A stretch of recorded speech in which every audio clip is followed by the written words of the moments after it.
মাননীয় স্পিকার, আপনাকে ধন্যবাদ।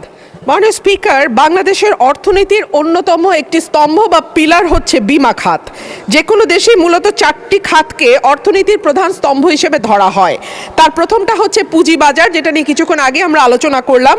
দ্বিতীয়টা হচ্ছে ব্যাংকিং সেক্টর, তৃতীয়টা বন্ড মার্কেট এবং চতুর্থটা ইন্স্যুরেন্স বা বিমা।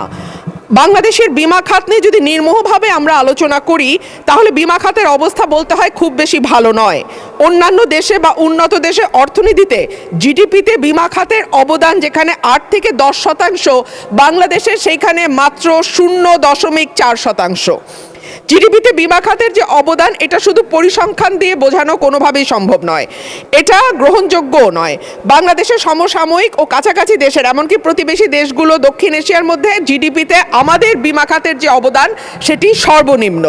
তবে এখানে একটা গুরুত্বপূর্ণ পার্থক্য আছে। ভারতের মতো একটা দেশে বিমার যে ইন্ডাস্ট্রি, সেখানে কোম্পানির সংখ্যা আমাদের চেয়ে কম, অথচ আমাদের এই ছোট্ট দেশে 82টা ইন্স্যুরেন্স কোম্পানি কাজ করছে।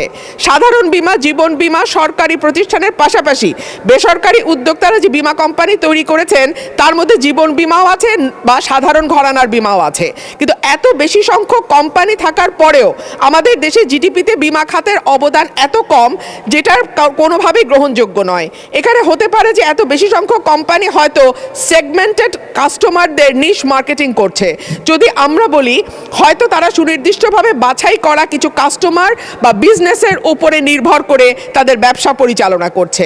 এদেশের আপামর সাধারণ মানুষকে বিমা শিল্পের আওতায় নিয়ে আসতে হলে প্রয়োজন একটি সেবা যা ঝুঁকি ভালো ব্যবস্থাপনা করে। ফলে এই ঝুঁকি ব্যবস্থাপনার জন্য সর্বোত্তম বা সর্বোচ্চ ব্যবস্থাপনাকারী প্রতিষ্ঠান হচ্ছে এই বিমা কোম্পানিগুলো। কিন্তু অনেক সময় দক্ষতার অভাব এবং সৎ মানুষের হাতে। ধন্যবাদ মাননীয় সদস্য।